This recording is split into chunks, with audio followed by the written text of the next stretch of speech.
Aí ele fala aqui, sobre crítica de estar na ponta, muito boa e interessante. Eu gostei dessa, que a Zoe comentou, né?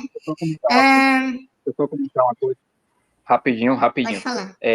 Pode falar. Quando a gente fala assim, que o anarquismo a gente vai vir do pouco, que a gente não vai levar a ideologia para eles, não é questão de ser espontaneista, tá bom? A questão é que aí nós vamos fazer apenas caminho, intermediação, para a gente ter essa construção geral na sociedade, entendeu?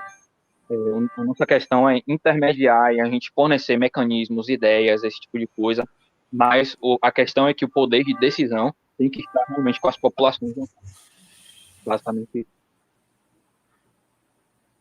Sim, vamos dar prosseguimento aqui.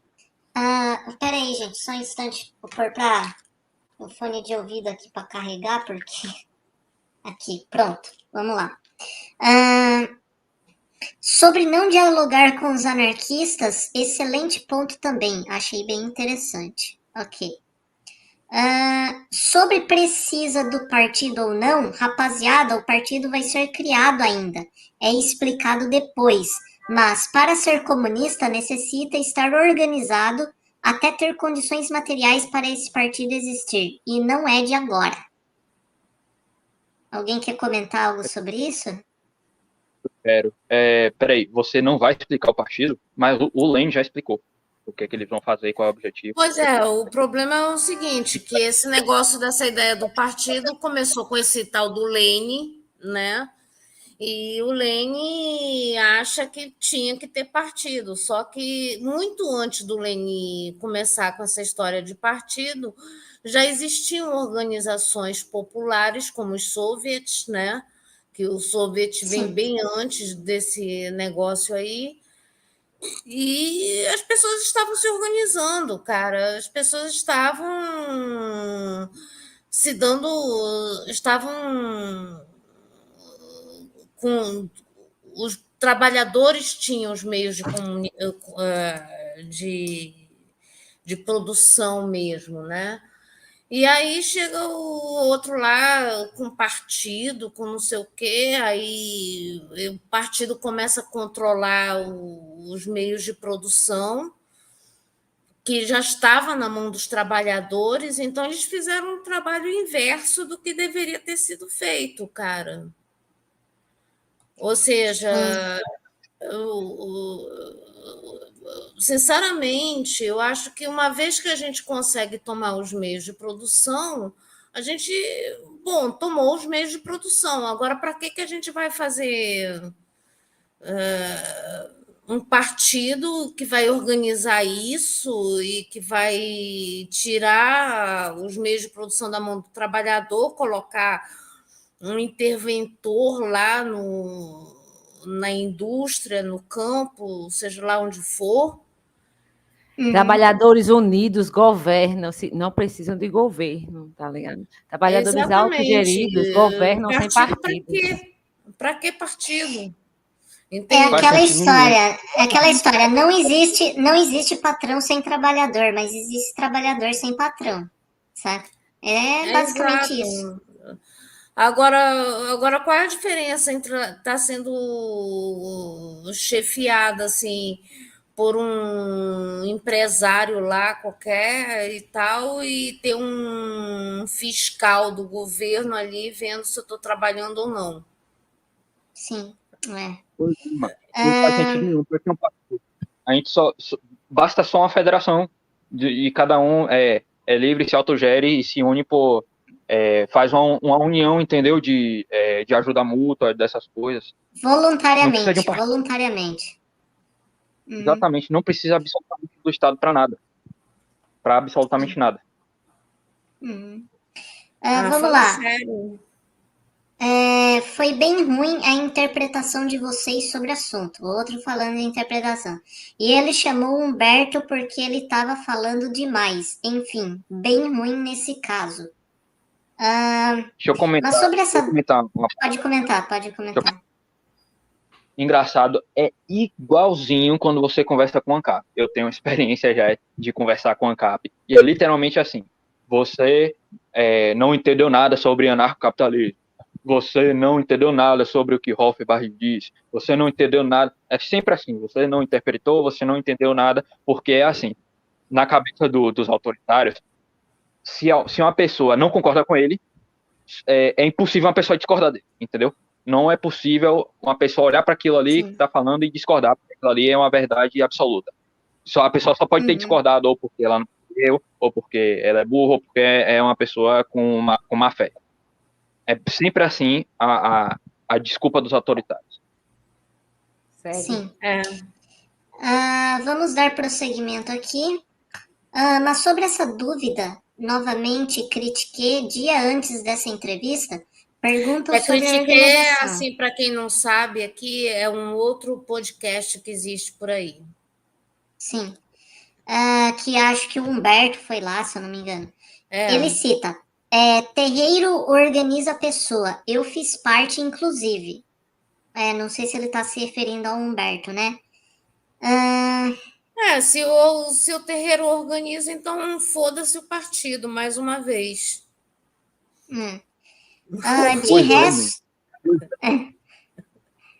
De resto, com essa live, parece muito que a intenção de vocês não é diálogo, é deboche e ataque. Olha aí, ó.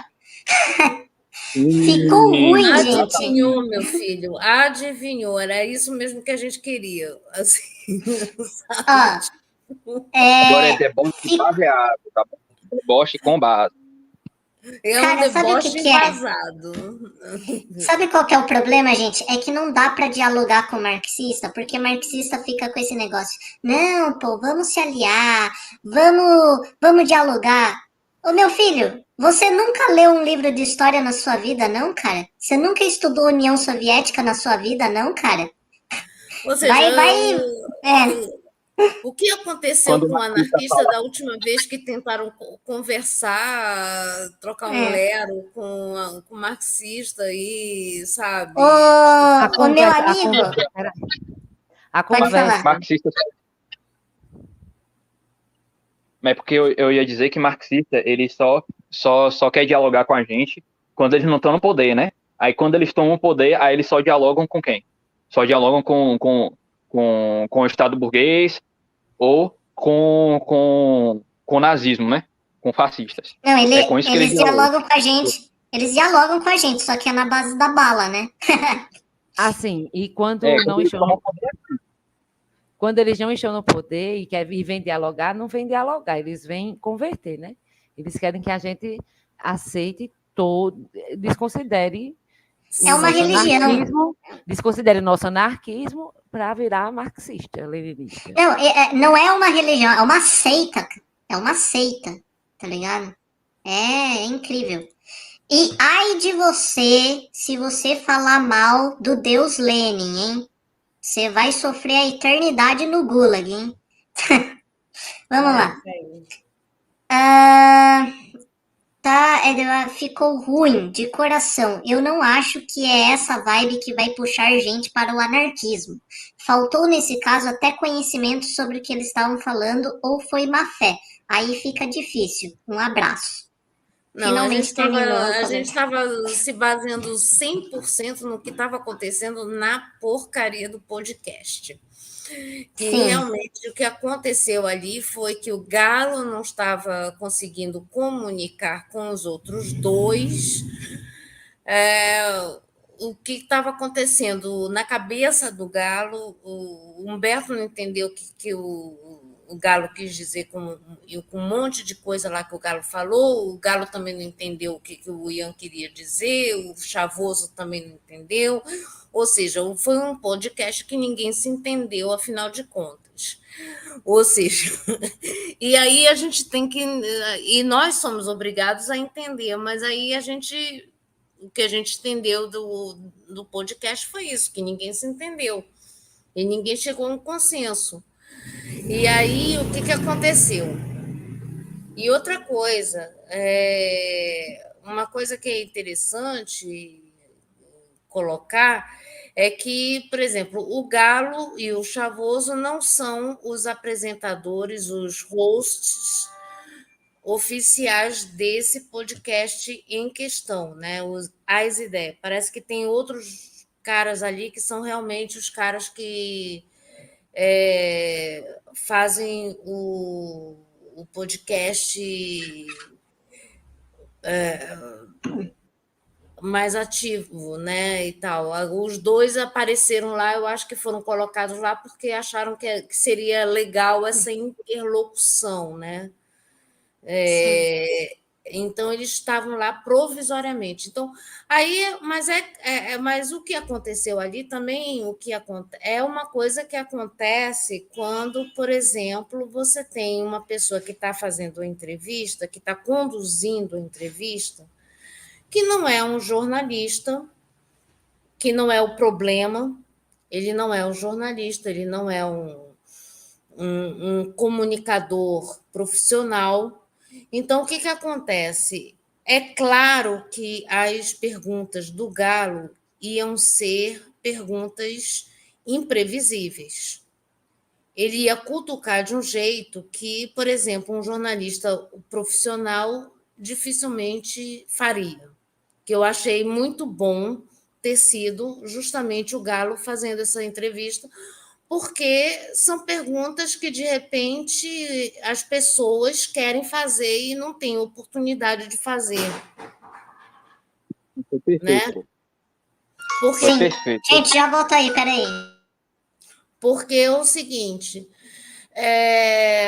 isso é uma análise que eu achei interessante eu fazer, porque é o seguinte, porque, por exemplo, um jornalista ele tem um protocolo de entrevista. E é claro que eles não vão querer entrar em determinadas perguntas, não vão querer entrar em determinadas questões, não vão, sabe?